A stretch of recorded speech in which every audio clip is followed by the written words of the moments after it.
So I just had the pleasure of watching a Fox News commentary on traditional masculinity under attack.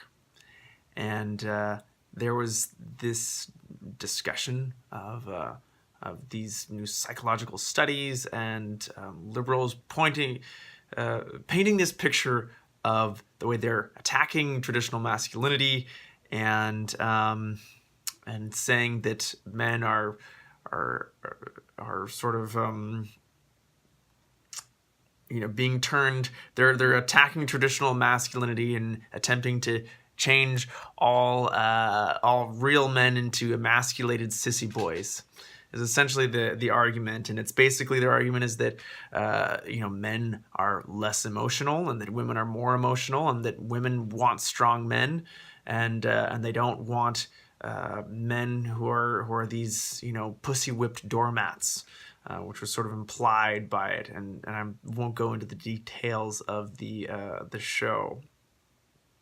And there's this argument that I hear time and again, and it's that the liberals are making this breed of pussy whipped doormats, and I see it in comments on posts that I make and videos that I do, and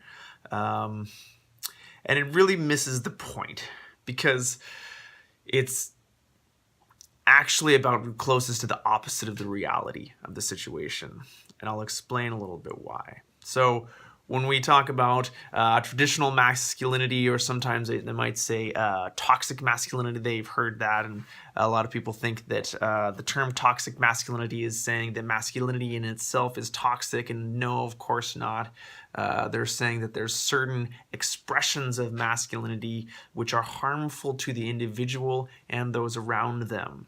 Okay, so we're not saying that that masculinity is fundamentally wrong, but the traditional masculinity, which grew out of a culture of patriarchy, and I won't go too much into the history, but essentially what the attempt to do is to manufacture human experience. And there was a time in our culture when there was more space for this, and but it's becoming maladaptive, okay? So I'm not going to hate on my grandpa, right? But if we looked at my grandma and grandpa's relationship today, people would say that that relationship was not right. It was incredibly codependent. But my grandpa was a traditionally masculine guy. It did not show a lot of emotion. And he depended on my grandmother for that emotion. But here's the thing.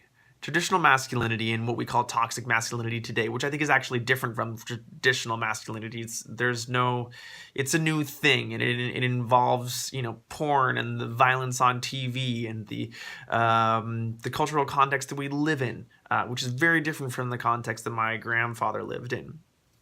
But there's this attempt to sort of manufacture human experience where we say a certain set of emotions is not okay, and a certain set of emotions and experiences are okay, right? So sadness is not okay, and emotional expressions with other men is not okay, because there's this whole, that homophobia is associated with weakness and shame and all these things, or excuse me, that homosexuality is this shameful, weak thing, right?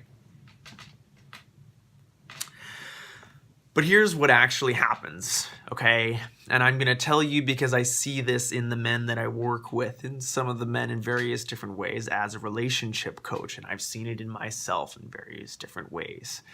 And that is that the repression of natural human emotion leads to insecurity, okay?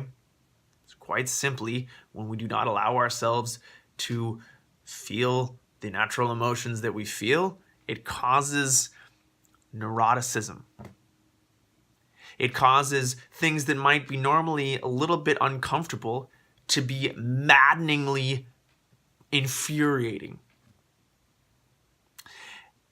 It causes a narrowing of human experience. So on one end, yes, it causes the uncomfortable things to be incredibly uncomfortable, but it also pulls away from men's ability to truly experience joy and emotional connection with women.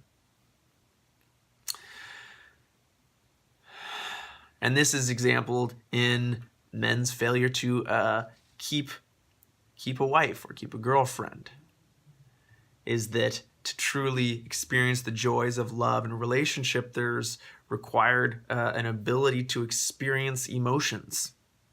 But there's, as Chogyam Trungpa would talk about, there's just one dial of emotional experience. Either you turn it up or you turn it down. And what you're having is these guys that have a very narrow range of what they're comfortable experiencing as far as human emotion. And as I think any woman will tell you, having emotional connection is somewhat important in physical intimacy. And this has been my experience, and it's something that I hear often with other people that I talk with, is that physical intimacy is generally better when there is a degree of emotional connection there. But what you have is when there's men who have been told that their emotions are problematic, they are trained to not feel their emotions, and what was once sensitive has become deadened. And so they simply do not have the capacity for emotional connection, which creates the safety and the sort of environment for deep emotional connection and deep ecstatic sexual bliss to occur. And so they have sexually unfulfilling relationships, emotionally unfulfilling relationships, and relationships that cause them lots of anger and torment, as their insecurities are inevitably brought up in relationship. And of course, what I see, both in myself and other men that I work with, is that the more we're able to let go of homophobia, the more we're able to broaden our emotional experience, the more we're able to just feel whatever the feelings are that come up, rather than shutting that down for fear of being weak or emotional or whatever, the more we're able to just be with our experience, paradoxically, the more confident we become. The more present we're able to be.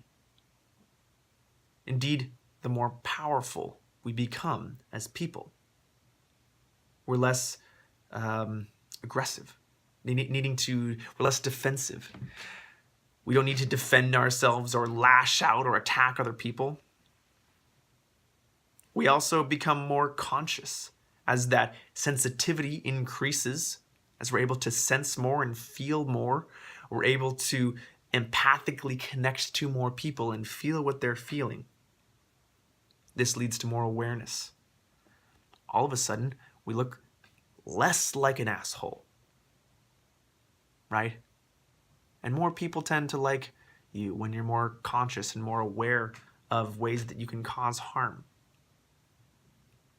And through having this increased empathic capacity, emotional capacity, and ability to feel feelings, be them good or bad, yes, there is more confidence, there's more power, there's more connection.